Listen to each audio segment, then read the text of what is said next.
اللہ تبارک و تعالی اپنے بندوں کے حق میں رحمت والے فیصلے کرتا ہے، درگزر والا معاملہ فرماتا ہے۔ جگہ جگہ قرآن مجید میں اللہ تعالیٰ نے اپنے بندوں پر رحمت کرنے کا ذکر فرمایا۔ ان اللہ یغفر الذنوب جمیعا، فرمایا بے شک رب تمہارے سارے ہی گناہ معاف فرما دے گا، تم نا امید نہ ہونا، وہ معاف کر دے گا تمہیں۔ قرآن مجید میں فرمایا ان اللہ بالناس لرؤوف الرحیم، بے شک اللہ اپنے بندوں پر بڑا ہی مہربان اور نہایت ہی رحم کرنے والا، رؤوف اور رحیم ہے، بڑا مہربان ہے، کرم فرماتا ہے۔ اللہ تعالیٰ اپنے بندوں سے بڑا جلد راضی ہو جاتا ہے، وہ اپنے بندوں کو بہت زیادہ مشقت میں نہیں ڈالتا،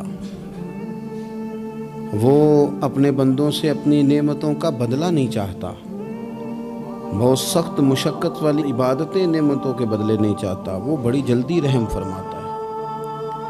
ماں پیار کرتی ہے اپنے بچے سے، لیکن وہ ناراض بھی ہو جاتی ہے بعض چیزوں میں، بعض معاملات اس کا دل بھی دکھاتے ہیں، بعض جگہ وہ رو کے یہ بھی کہتی ہے کہ تو نے میری محبت کا کوئی نتیجہ نہیں مجھے دیا، میری ساری کمائی تو نے ضائع کر دی۔ والد بہت ساری جگہوں پہ ناراض ہوتا ہے، شکوہ کرتا ہے، کہتا ہے میری بیماریوں کی، پریشانیوں کی، بڑھاپے کی، کمزوریاں کا سبب بیٹے تو ہی بن گیا ہے، یہ ساری تکلیفیں تو ٹھیک ہو جائیں تو میری شاید عمر بھی بڑھ جائے، صحت بھی ٹھیک ہو جائے، میں زیادہ دیر جوان رہ سکوں۔ ناراض ہوتے ہیں ماں باپ، اسی طرح ماں باپ راضی بھی ہو جاتے ہیں، وہ بڑی جلدی راضی ہو جاتے ہیں۔ میں اکثر کہتا ہوں کہ والد کو راضی کرنے میں 5-7 منٹ لگ جاتے ہیں، اماں تو 1.5-2 منٹ میں راضی ہو جاتی ہے۔ ابا جی کو 5-7 منٹ لگتے ہیں، کئی دفعہ کہنا پڑتا ہے، کوئی دلائل دینے پڑتے ہیں، لیکن والدہ کے لیے تو کچھ بھی نہیں، آپ نیرا جا کے پیروں میں بیٹھ ہی جائیں، کچھ بھی نہ کریں، آپ پورا روئیں، نہ رونے والا منہ ہی بن جائے تو اماں تو نرم ہی نرم ہے، جس وقت جو مرضی آپ کرا لیں ہو گیا۔ اللہ تبارک و تعالی بلا مثال و بلا تشبیہ سمجھانے کے لیے عرض کرتا ہوں، اللہ بھی بعض معاملات میں اپنے بندوں سے ناراض ہو جاتا ہے۔ وہ کہتا ہے میں تکبر کرنے والوں کو پسند نہیں کرتا، وہ کہتا ہے فسادی پسند نہیں ہے، وہ فرماتا ہے کہ راہوں میں کجی کرنے والے پسند نہیں ہیں، وہ فرماتا ہے کہ بدعہدیاں کرو گے تو میں صبح قیامت تم سے سوالات کروں گا۔ اللہ تبارک و تعالیٰ بہت ساری چیزوں کو ناپسند کرتا ہے، ناراض ہو جاتا ہے، بلکہ نبی پاک صلی اللہ تعالیٰ علیہ وسلم نے فرمایا تم بات کرتے کرتے کوئی ایسا جملہ بول دیتے ہو کہ رب اتنا ناراض ہوتا ہے کہ تمہیں پتہ بھی نہیں ہوتا، تمہارے لیے جہنم کا فیصلہ کر دیتا ہے۔ اس لیے پہلے تولو پھر بولو، خود اپنے لفظوں کی تو تم پہرے داری کرو نا کہ میں کیا کہہ رہا ہوں۔ کوئی ایسا جملہ، کوئی ایسی بات وارث شاہ مان کری نہ وارثاں دا، کوئی ایسی بات نہ تمہاری زبان سے نکلے۔ اور حضور یہ بھی فرماتے ہیں کہ اس کا دوسرا پہلو بھی ہے، بعض اوقات تم بات کرتے ایسا جملہ کہتے ہو وہ اتنا راضی ہوتا ہے کہ تمہارے لیے جنت کا فیصلہ فرما دیتا ہے۔ مسلمان کو اب یہ حکم ہے، اس ساری گفتگو کا نتیجہ یہ ہے کہ وہ اپنے جذبات پر، خیالات پر، نگاہوں پر، زبان پر، کانوں پر تھوڑی توجہ دے، بے لگام نہ بنے، بے ترتیب نہ بنے، جو طبیعت میں آئے کر نہ گزرے، تھوڑا سا نہ سوچے سمجھے اور تھوڑا سنبھل کے چلے، کبھی ان کاموں کی طرف نہ جائے جن سے رب ناراض ہو جاتا ہے، ان کاموں کی طرف بڑھے جن سے اللہ راضی ہوتا ہے۔ میرے نبی پاک صلی اللہ تعالیٰ علیہ وآلہ وسلم نے ارشاد فرمایا، بعض احادیث میں لفظ یہ ہیں کہ اللہ اپنے بندوں کو دیکھ کے مسکراتا ہے، جو اس کی شان کے لائق ہے۔ جس ترتیب سے ہم مسکراتے ہیں، جس ترتیب سے ہم روتے ہیں، جس ترتیب سے ہم کسی بات کا اظہار تشکر کرتے ہیں، خدا ان باتوں سے پاک ہے۔ اب بہت ساری حدیثوں میں آیا کہ وہ مسکراتا ہے، تو کیا مطلب ہے مسکرانے کا؟ تو علماء تفسیر نے لکھا ہے مسکرانے کا مطلب یہ ہے کہ وہ بڑا ہی راضی ہوتا ہے اپنے بندے سے، بڑا راضی ہوتا ہے، یہ مطلب ہے۔ ایک تو مسکرانے کا مطلب یہ کہ وہ بڑا راضی ہو گیا، وہ مسکرا دیا اپنے بندے پہ، اور ایک اس کا معنی خود نبی پاک صلی اللہ تعالیٰ علیہ وسلم نے بیان فرمایا، مسند امام احمد بن حنبل میں حدیث ہے، حضور سید عالم علیہ السلام سے صحابہ نے پوچھا، یا رسول اللہ شہید تو بڑے لوگ ہوتے ہیں، شہیدوں میں افضل کون ہے؟ تو اللہ کے حبیب علیہ السلام فرمانے لگے، وہ والا بندہ جو ڈٹ گیا تھا کافروں کے مقابلے میں، وہ ہلا نہیں، پوری طرح ڈٹ کے جو لڑا وہ شہداء میں افضل ہے۔ حضور فرماتے ہیں وہ جنت کے بالا خانوں میں سیر کرے گا اور رب اسے دیکھ کے مسکرائے گا، رب اسے دیکھ کے مسکرائے گا، اللہ تعالیٰ مسکراتا ہے اسے دیکھ کے۔ اور اگلے جملے میں حضور نے وضاحت کر دی، فرمایا جب رب دنیا میں کسی پر مسکراتا ہے نا تو اس کا معنی یہ ہے کہ قیامت میں پھر اللہ اس سے حساب کوئی نہیں لے گا۔ جس پر اللہ دنیا میں مسکرا دیا اس سے کوئی حساب، تو وہ کام ڈھونڈنے چاہیے نا جس سے اللہ مسکرائے۔ ویسے کبھی ہم ایسا کرتے ہیں کہ نہیں کہ کسی کو راضی کیا جائے؟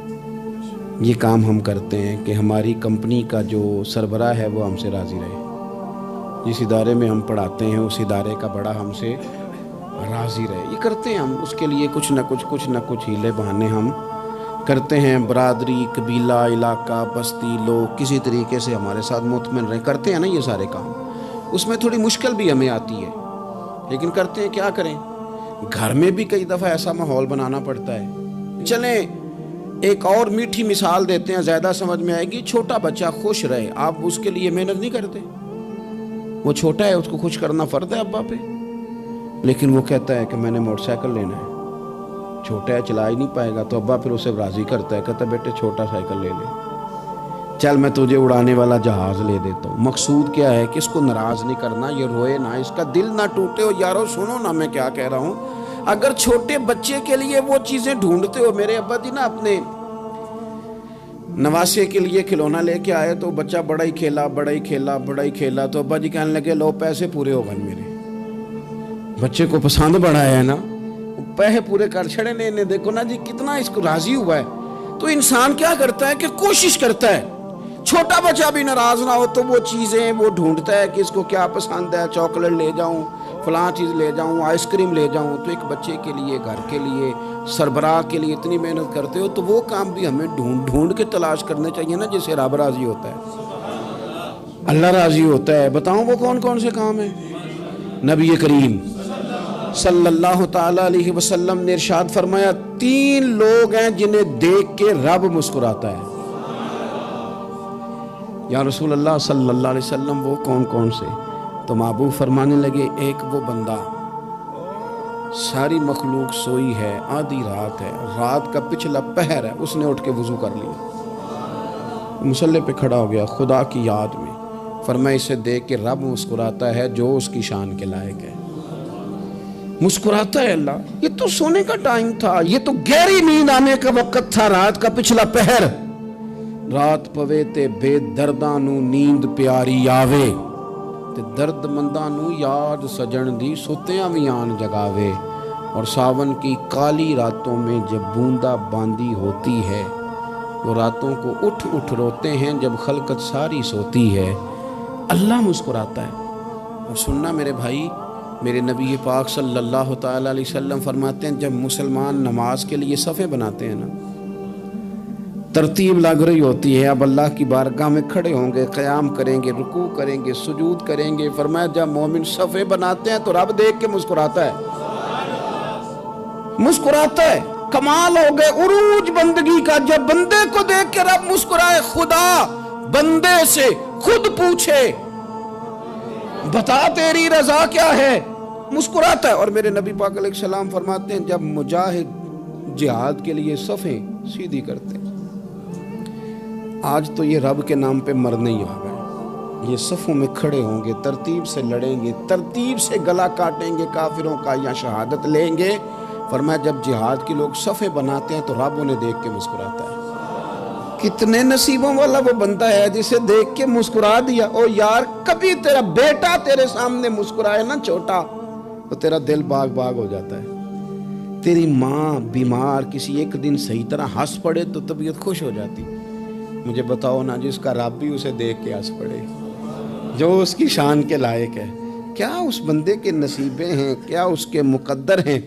آپ اس مقام پر اپنے آپ کو لائیں. اب دیکھیں نا یہ حدیث ہم نے سن لی, اب ہم نے نا اس طرح صفحے نہیں بنانے جس طرح ساری دنیا, اب ذرا صفحے بھی شوق سے بنائیں گے. آپ ذرا تھوڑا سا شوق پیدا کریں گے, بھئی یہ تو میں وہ کام کرنے لگا ہوں جسے دیکھ کے رب مسکراتا ہے.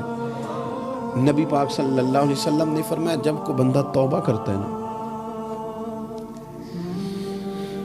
ہم توبہ کا رٹا لگاتے ہیں, یا اللہ میری توبہ یا اللہ. اور توبہ کا تو مطلب یہ ہے کہ پچھلے گناہوں سے پکی توبہ, آج کے بعد یہ غلطی نہ کرنے کا پکا وعدہ.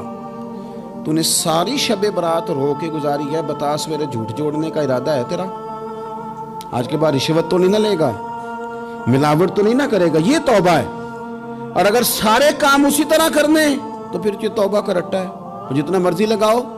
حضرت علی بن ربیعہ رضی اللہ تعالیٰ عنہ فرماتے ہیں میں مولا علی کے ساتھ تھا, مقام حرہ کی طرف جا رہے تھے, حضرت علی نے ہاتھ اٹھا کے دعا مانگی ہماری تعلیم کے لیے, ورنہ حضرت علی ہم صحابہ کو محفوظ عن الخطا تو مانتے ہیں نا. ہاتھ اٹھا کے کہا اے اللہ ہمارے گناہ بخش دے, تیرے علاوہ کوئی معاف کرنے والا نہیں. اور پھر حضرت علی آسمان کی طرف دیکھا اور دیکھ کے نا حضرت علی بن ربیعہ کو تو مسکرائے.